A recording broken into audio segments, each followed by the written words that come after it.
The Scorpione 1300. Let's do this. And I got my little buddy helping me record.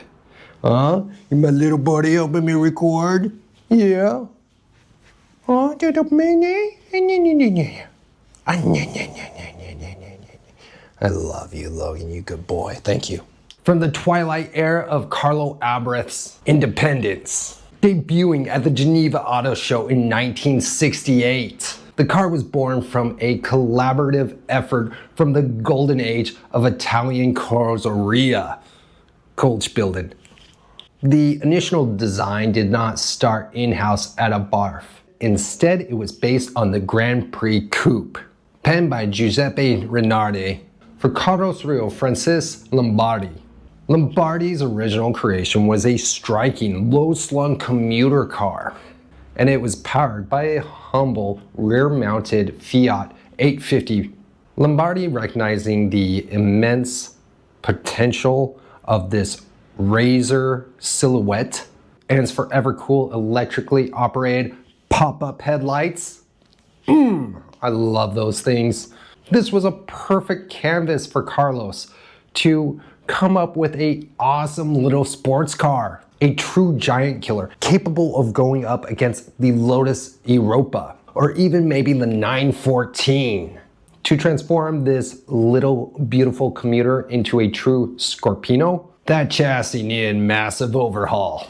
While the architecture retained the floor pan lineage of the 850, Abarth really re-engineered and fortified the understructure, especially the shock mounts and the axle mounts, so the vehicle could really handle the more power dump that was about to be added in it. Because that factory Fiat 850 radiator was mounted in the rear, right next to the motor actually, he moved it to the front and had to cut some air slits for ventilation. And that's a key visual distinction that separates a true Scorpione from a standard Lombardi Grand Prix. The cabin was also equally purpose-built, featuring a ultra-low, driver-centric seating configuration, and that pushed the pedals very far forward, giving that tiny machine the raw ergonomics of a go-kart. The true mechanical heart of the project was the Abarth Type A 104 engine.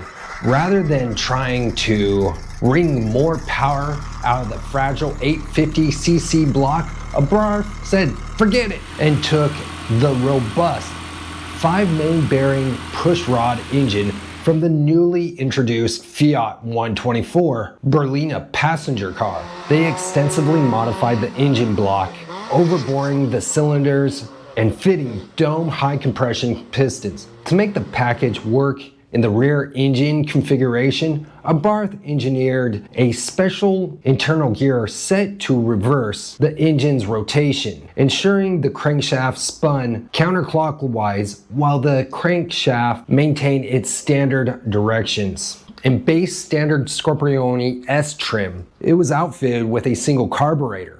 This setup delivered a highly respectable 75 horsepower. And you gotta remember, this was the late 60s, so for a little tiny Italian sportster, that was actually pretty good. For the ultimate experience for the platform, Abarth designed the SS.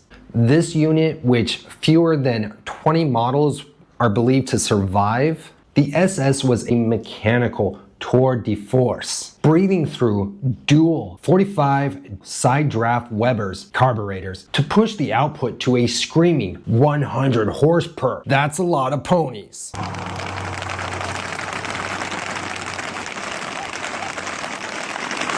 This really is an astonishing figure for a car that only weighs 1,400 pounds. Ultimately, the 1300 Scorpione was cut short by corporate economics.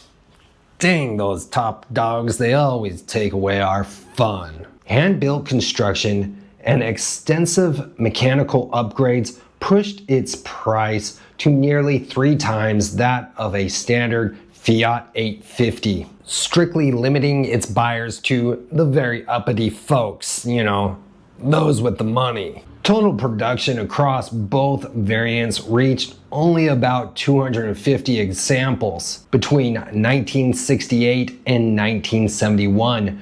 When Fiat finally absorbed Abarth's operations, they stopped that. They said no more fun. You can't have fun here. Canceling the project to clear a way for a more mainstream variant, sealing the Scorpione's legacy as a very last sports car independently developed underneath direct guidance of Carlo Abarth, leaving us a beautiful chapter in Italian carrozzeria.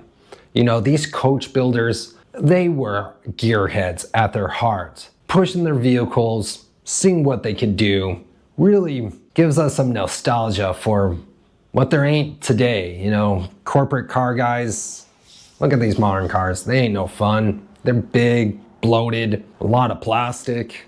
I won't get on my soapbox about that, but if you guys like what we're doing here, please subscribe, give some words in the word box telling me what you might want me to cover, or if you've ever seen one of these at a car show. But like I always say, I'll see you on the flip side. Até a próxima. Ciao, ciao. Too much drinking, eh? Whoa, whoa, whoa, whoa, whoa, whoa. Be careful. Yeah. Stay. Yeah, hey, look.